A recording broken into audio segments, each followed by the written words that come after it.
పాకిస్తాన్ ఆక్రమిత కాశ్మీర్ పీఓకేలో బాంబు పేలుడు సంభవించింది. రావల్కోట్లోని హుసేన్ కోట్లో తెహ్రీక్ ఈ తాలిబాన్ పాకిస్తాన్ ఆత్మాహుతి దళం దాడికి పాల్పడింది. తెహ్రీక్ ఈ తాలిబాన్ పాకిస్తాన్ చేసిన ఈ దాడిలో 2 పాకిస్తాన్ పోలీసులు, 3 కాశ్మీర్ మద్దతుదారులు చనిపోయినట్టుగా తెలుస్తోంది. గాయపడిన వారిని రావల్కోట్ ఆసుపత్రికి తరలించారు. మృతుల్లో తిరుగుబాటు నాయకుడు జర్నోష్ నసీం. ఇప్పుడు ఆ జర్నోష్ నసీంను మీరు ఆర్టీవీ స్క్రీన్ పైన చూస్తున్నారు.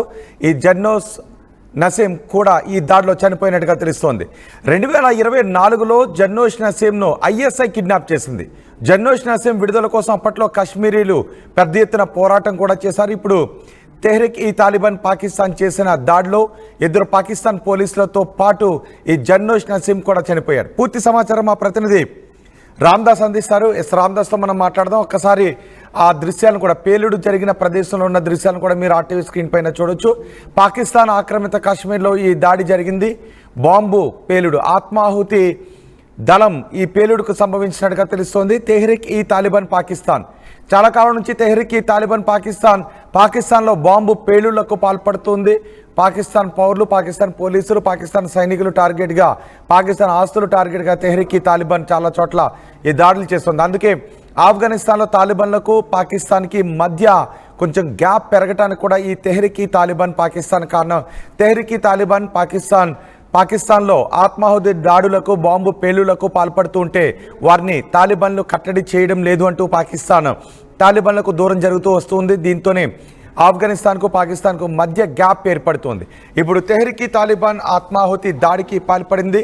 పీఓకేలోని పాకిస్తాన్ ఆక్యుపైడ్ కాశ్మీర్లో ఈ రావల్కోట్లోని ఈ దాడి జరిగింది. ఈ దాడిలో 2 పాకిస్తాన్ పోలీసులతో పాటు కశ్మీరీ నాయకుడు జర్నోష్ నసీం కూడా చనిపోయినట్టుగా తెలుస్తోంది. అది ఎవరిని టార్గెట్ చేసుకుని ఈ దాడిలోకి పాల్పడ్డారు అనేది మాత్రం ఇంకా వెల్లడించాలి. కశ్మీరీ నాయకుడు జర్నోష్ నసీం ఈ దాడిలో మరణించడంతో ఒక్కసారిగా కలకలం చెలరేగింది. 3 కాశ్మీరీ మద్దతుదారులు ఈ దాడిలో చనిపోయారు. అందులో ఆ చనిపోయిన వారిలో ఈ జర్నోష్ నసీం కూడా ఉన్నాడు. మరి కొంతమంది గాయపడ్డారు. గాయపడ్డ వారిని రావల్కోట్ ప్రభుత్వ ఆసుపత్రికి తరలించారు. మృతుల్లో ఈ తిరుగుబాటు నాయకుడు జర్నోష్ నసీం కూడా ఉన్నాడు. జర్నోష్ నసీంని అప్పట్లో 2024లో లాస్ట్ ఇయర్ ఆగస్టులో ఐఎస్ఐ కిడ్నాప్ చేసింది. ఐఎస్ఐ కిడ్నాప్ చేస్తే అతని విడుదల కోసం పెద్ద ఎత్తున కశ్మీరీలు పోరాటం కూడా చేశారు. ఆ పోరాటాన్ని అణిచివేయడానికి ప్రయత్నాలు చేసినప్పటికీ పోరాటాన్ని మాత్రం అప్పట్లో ఉధృతంగానే చేశారు. 2024 జర్నోష్లో నసీం కిడ్నాప్ కాబడ్డ నసీం ఇప్పుడు ఈ టీటీపీ చేసిన దాడిలో మరణించడం అక్కడ కొంత ఆందోళన కలిగిస్తుంది. పాక్ ఆక్రమిత కాశ్మీర్లో ఈ దాడి జరిగింది. రావల్కోట్లోని హుసేన్ కోట్లో టీటీపీ ఈ దాడి చేసినట్టుగా తెలుస్తుంది. ఇప్పటికే టీటీపీని పాకిస్తాన్ అణచివేయాలని చూస్తుంది. టీటీపీ నాయకులను పెద్ద ఎత్తున మట్టుబెడుతుంది పాకిస్తాన్. టీటీపీ పాకిస్తాన్లో మారణహోమానికి పాల్పడుతుంది, ఉగ్రవాద చర్యలకు పాల్పడుతుంది. వాటిని అరికట్టడంలో తాలిబాన్ నేతలు విఫలమవుతున్నారంటూ తాలిబాన్లపై పాకిస్తాన్ ఆగ్రహాన్ని వ్యక్తం చేస్తుంది. ఒకవైపు నిజానికి పాకిస్తాన్లో బలూచిస్తాన్ లిబరేషన్ ఆర్మీ ఒకవైపు చుక్కలు చూపిస్తూ ఉంటే తెహ్రీక్ ఈ తాలిబాన్ పాకిస్తాన్ దళం పాకిస్తాన్ నేతలకు చుక్కలు చూపెడుతుంది. చాలా చోట్ల ఆత్మాహుతి దాడులకు పాల్పడుతుంది.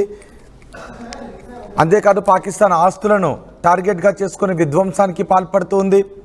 పాకిస్తాన్ పోలీసులను కూడా టార్గెట్ చేసుకుని బాంబు పేలుళ్లకు పాల్పడుతుంది. తాజాగా జరిపిన దాడిలో తెహ్రీక్ ఈ తాలిబాన్ ఆత్మాహుతి దాడి కలకలం రేపింది. ఈ దాడిలో ఇప్పుడు మీరు చూస్తున్న కశ్మీరీ నాయకుడు జర్నోష్ నసీం కూడా చనిపోయినట్టుగా తెలుస్తుంది. అంతేకాదు 2 పాకిస్తాన్ పోలీసులు కూడా చనిపోయారు. అయితే ఎందుకు ఈ దాడి చేశారు, ఎవరిని టార్గెట్ చేసుకుని ఈ దాడి చేశారు అన్న దానిపై కూడా కొంత సమాచారం రావాల్సింది. మా ప్రతినిధి రామ్దాస్ ఉన్నారు పూర్తి సమాచారం అందించడానికి.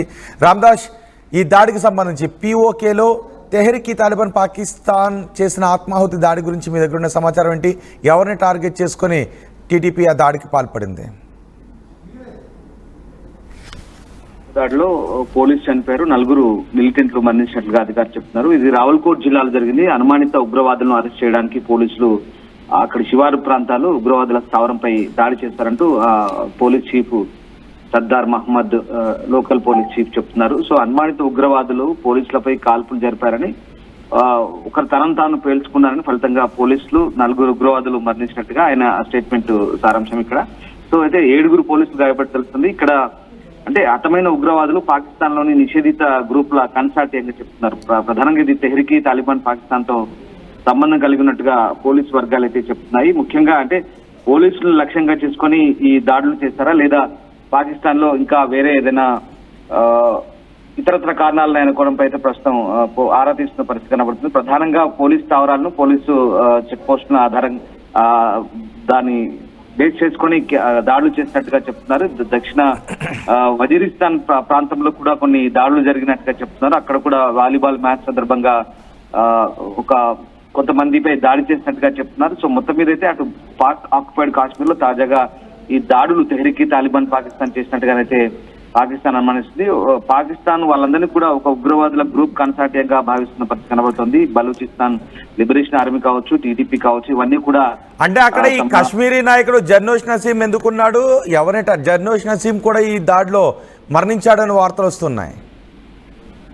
ముఖ్యంగా అంటే అక్కడ ఉన్నటువంటి స్థానిక నాయకుల్ని ప్రధానంగా టార్గెట్ చేసుకొని దాడులు చేసినట్టుగా భావిస్తున్నారు. ప్రధానంగా అంటే కొన్ని స్థానికంగా ఉన్నటువంటి గొడవలతో పాటు ముఖ్యంగా పాక్ ఆక్యుపైడ్ కాశ్మీర్ అలాగే ఇటు ముజఫరాబాద్ రాజధానిగా తీసుకుని ఏదైతే ఆజాద్ కాశ్మీర్ ఉందో వాళ్ళు కూడా పూర్తి స్థాయిలో ఇటు ఆ ప్రాంతంపై ఇటు ఖైబర్ పఖ్తూన్ఖ్వా నుంచి కొంతమంది ఇటువైపు నుంచి కొంత పట్టు సాధించేందుకు ప్రయత్నిస్తున్న క్రమంలో అక్కడటువంటి ఒక సొంత ప్రభుత్వం ఉంది. అక్కడ ఆజాద్ కాశ్మీర్ కు సొంత ప్రభుత్వం అంటూ ఉంది, కానీ ప్రభుత్వానికి పూర్తి అధికారాలు ఏమి ఉండవు, కంప్లీట్ గా పాకిస్తాన్ నియంత్రణలోనే ఉంటుంది. అయితే ఈ ప్రాంతంపై పట్టు సాధించేందుకే ఖైబర్ పఖ్తూన్ఖ్వా నుంచి కొంతమంది టీటీపీ మిలిటెంట్ ఇక్కడ దిగబడ్డట్టుగా పాకిస్తాన్ అయితే భావిస్తున్న పరిస్థితి కనబడతా ఉంది. ఈ దాడిలో అయితే తిరుగుబాటు నాయకుడు జర్నోమ్ నసీం కూడా చనిపోయినట్టుగా అయితే చెప్తున్నారు. సో ఇక్కడ అంటే 2024లో అతని ISI కిడ్నాప్ చేసినట్టుగా చెప్తున్నారు. సో అతని విడుదల కోసం అప్పట్లో కాశ్మీర్ లో అయితే పోరాటం చేశారు. స్థానికంగా మంచి గుర్తింపు పొందిన నాయకుడిగా చెప్తున్నారు. అక్కడ వాళ్ళ హక్కుల కోసం పోరాడే నాయకుడిగా జర్నోష్ నసీం ను వాళ్ళు వర్ణిస్తూ ఉంటారు. సో అంటే ఇక్కడ కంప్లీట్ గా మత ఛాందసవాద ఉగ్రవాదానికి సంబంధించినటువంటి కొంతమంది అటు ISI తీవ్రవాదులతో చేతులు కలిపి కంప్లీట్ గా వీళ్ళపై దాడులు చేస్తున్నారు. అక్కడ ఉన్నటువంటి స్థానికంగా ఉన్నటువంటి స్థానిక వ్యవస్థని పూర్తిగా విచ్ఛిన్నం చేసే ప్రక్రియలో భాగంగానే అంటే తెహ్రీక్ ఈ తాలిబాన్ పాకిస్తాన్ కి చుక్కలు చూపెడుతోంది. తాలిబాన్ తో కొంత గ్యాప్ రావడానికి ఈ తెహ్రీక్ ఈ తాలిబాన్ పాకిస్తాన్ కూడా కారణం. ఈ తెహ్రీక్ ఈ తాలిబాన్ పాకిస్తాన్ లో కట్టడి చేయలేకపోతున్నారు తాలిబాన్ లో అని పాకిస్తాన్ ఆఫ్ఘనిస్తాన్ పై ఎప్పటి నుంచి ఆరోపణలు చేస్తుంది. సో ఈ తాజాగా జరిగిన దాడితో పాకిస్తాన్ ప్రభుత్వం ఏమంటుంది? అంటే తాజాగా జరిగిన దాడికి సంబంధించి ముఖ్యంగా పాకిస్తాన్ ప్రభుత్వం సంబంధించినటువంటి అక్కడ పోలీసు అధికారులు మరణించారు. ఇది అంటే వాళ్ళపై దాడిగా ప్రభుత్వంపై దాడిగానే పరిగణిస్తున్న పరిస్థితి కనబడుతుంది. ఇక్కడ వీళ్ళ హిట్ లిస్ట్ లో ఉన్నారు వీళ్ళంతా కూడా. అండ్ ఈ ఉగ్రవాద గ్రూపులు కానీ ముద్ర వేశారు. ఇక్కడ పాకిస్తాన్ కొన్ని ఇందాక చెప్పినటువంటి సంస్థలు ఏవైతే ఉన్నాయో కొన్ని బలూచిస్తాన్ మానవ హక్కుల సంఘాలు BYC అని అంటారు, యాంగ్జైటీ కౌన్సిల్ అంటారు, అలాగే ఈ తెహ్రీక్ తాలిబాన్ పాకిస్తాన్ కావచ్చు, ఇంకా కొన్ని నిషేధిత మిలిటెంట్ సంస్థలు దాదాపు 16 వరకు కూడా ఉన్నట్టుగా చెప్తున్నారు. ఇవన్నీ కూడా కొన్ని మణగడలో ఉన్నాయి, కొన్ని ఇటు ఉనికి లేదు. సో ఇదే ముఖ్యంగా ఇక్కడ BLA అలాగే TTP ఈ రెండు మాత్రమే పాకిస్తాన్ కు పక్కలో బల్లెంలా మారిన పరిస్థితి కనబడుతుంది. ఇటు బలూచిస్తాన్ ప్రావిన్స్ కావచ్చు, ఇటు ఖైబర్ పఖ్తూన్ఖ్వా ప్రావిన్స్ కావచ్చు, వీళ్ళంతా కూడా ఈ రెండు వైపుల నుంచి కంప్లీట్ గా పాకిస్తాన్ లో కొంత భాగాన్ని పూర్తి స్థాయిలో అలజడి సృష్టిస్తున్న పరిస్థితి కనబడుతోంది. ఇప్పుడు పాకిస్తాన్ ప్రభుత్వం అయితే అక్కడ ఉన్నటువంటి తమ సైనిక స్థావరాలను లక్ష్యంగా చేసుకుని ఇట్లాంటి దాడులు చేశారని చెప్తుంది. అలాగే స్థానిక పోలీసులు కూడా మట్టుబెట్టడం పాటు స్థానికంగా ఉన్నటువంటి అడ్మినిస్ట్రేషన్ ని కొంత ఇబ్బంది గురి చేసే ప్రక్రియలో భాగంగానే అక్కడ స్థానికంగా అలజడి రేపే ప్రక్రియలో భాగంగా చెప్తారు. మనకు తెలిసిన కొన్ని పీస్ కమిటీలు ఉంటాయి ఆ ప్రాంతంలో. ఆ పీస్ కమిటీలు కొన్ని పనిచేస్తూ ఉంటాయి. ప్రతి పీస్ కమిటీలు ప్రధానంగా ఇక్కడ బలూచిస్తాన్ లో గిరిజన హక్కుల కోసం పోరాడుతుంటాయి. ఇక్కడ అలాగే ఆజాద్ కాశ్మీర్ అని వాళ్ళు చెప్పుకునే POK ప్రాంతంలో కూడా స్థానికంగా ఉన్నటువంటి తమ హక్కులు, తమ పరిపాలనకు సంబంధించి కొన్ని అంశాల వారీగా వాళ్ళు కొన్ని నిర్దేశిత లక్ష్యాలను పెట్టుకుంటారు. సో అవి తిరిగి పాకిస్తాన్ ప్రభుత్వం నుంచి అమలు చేయబడతాయి కొన్ని. సో ఇట్లాంటి క్రమంలోనే వీళ్ళందరిపై కూడా దాడులు జరుగుతున్నాయనే వాదన అయితే వినిపిస్తుంది. అంటే ఆ ప్రాంతంలో ఉనికిని చాటుకునేందుకే తెహ్రీక్ తాలిబాన్ పాకిస్తాన్ ఈ దాడులకు తెగబడ్డట్టుగా చెప్తారు. మెల్లమెల్లగా ఖైబర్ పఖ్తూన్ఖ్వా నుంచి ముజఫరాబాద్ మీదుగా ఆజాద్ కాశ్మీర్ లోకి ప్రవేశించేందుకే చొరబాట్లనగానే పాకిస్తాన్ భావిస్తుంది. ఆ చొరబాట్లను నిరోధించేందుకే వాళ్ళు కూడా దాడులు చేస్తున్నారు. కానీ ఇప్పుడు ఇక్కడ వీళ్ళు ఆత్మాహుతి దాడి పాల్పడి స్థానికంగా ఉన్నటువంటి కొంతమందిని మట్టుబెట్టే ప్రయత్నం చేసే భాగంలోనే ఈ దాడి జరిగింది. రైట్ రామ్దాస్, పాకిస్తాన్ ఆక్రమిత కాశ్మీర్ POKలో ఆత్మాహుతి దాడి జరిగింది. పిఓకేలోని రావల్కోట్లో హుస్సేన్ కోట్ దగ్గర TTP, Taliban, Tehreek Taliban Pakistan group ఈ ఆత్మాహుతి దాడికి పాల్పడింది. ఈ దాడిలో 2 పోలీసులు చనిపోయారు, 3 కాశ్మీర్ మద్దతుదారులు కూడా చనిపోయినట్టుగా తెలుస్తోంది. గాయపడ్డ వారిని రావల్కోట్ ఆసుపత్రికి తరలించారు. మృతుల్లో తిరుగుబాటు నాయకుడు జర్నోష్ నసీం, ఇప్పుడు మీరు ఆర్టీవీ స్క్రీన్ పైన చూస్తున్నారు, ఆ జర్నోష్ నసీం కూడా ఉన్నారు. జర్నోష్ నసీంని 2024 ఆగస్టులో ఐఎస్ఐ కిడ్నాప్ చేసింది. ఐఎస్ఐ కిడ్నాప్ చేయడంతో పెద్ద ఎత్తున జర్నోష్ని విడుదల చేయాలంటే అప్పట్లో కశ్మీరీలు పోరాటం కూడా చేశారు. ఇప్పుడు తెహ్రీక్ తాలిబాన్ చేసిన ఆత్మాహుతి దాడిలో ఈ కశ్మీరీ నాయకుడు జర్నోష్ నసీం కూడా చనిపోయాడు.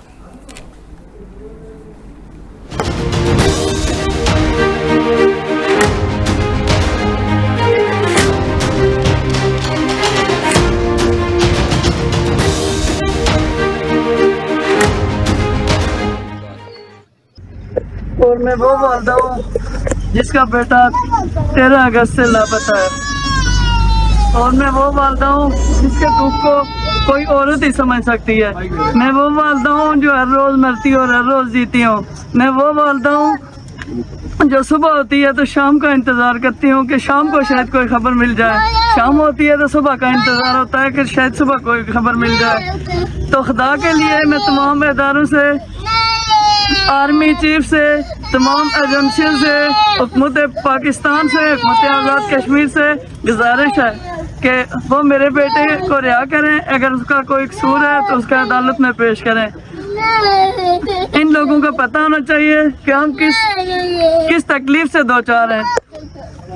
एक माँ ये बता सकती है कि उसको कितना दुख है। तो हम कितने दिनों से हम ना सो सकते हैं, ना हम कुछ खा सकते हैं। मैं बीमार हूँ, कैंसर की मरीज हूँ, मुझे दिल की तकलीफ है। तो इस हालत में अगर मैं इधर आई हूँ तो मैं आप लोगों से अपील करती हूँ, इदारों से, कि खुदा के लिए मेरे बच्चे को रिहा किया जाए। अगर वो उसने कोई कसूर किया है तो उसका अदालत में पेश किया जाए। और जो लोग इधर मेरे मेहमान आए हुए हैं, जो लोग मेरे लिए जिन्होंने आवाज़ उठाई है, मेरे बच्चे के लिए जो लोग खड़े हुए हैं, मेरा लख्त जिगर गैब है। मैं किससे इल्तिजा करूं, किसको जाके कहूं? इदारे तो जो है लोगों की हिफाजत करते हैं, तो मैं किसको जाके कहूं कि मेरा बेटा किधर है? आज 10 दिन से ये तो बता दें कि मेरा बेटा किधर है। खुदा के लिए मेरे दुख को समझे और मेरे बेटे को रिहा करें। अगर उसने कसूर किया है तो उसके अदालत में पेश करें। ये जो लोग मेरे लिए आए हुए हैं मेहमान, जो मेरी आवाज़ बने, मैं उन सब का शुक्रिया अदा करती हूँ। अल्लाह उन सब को अजर दे, और जब तक मेरा बेटा रिहा होता है ये सब लोग मेरी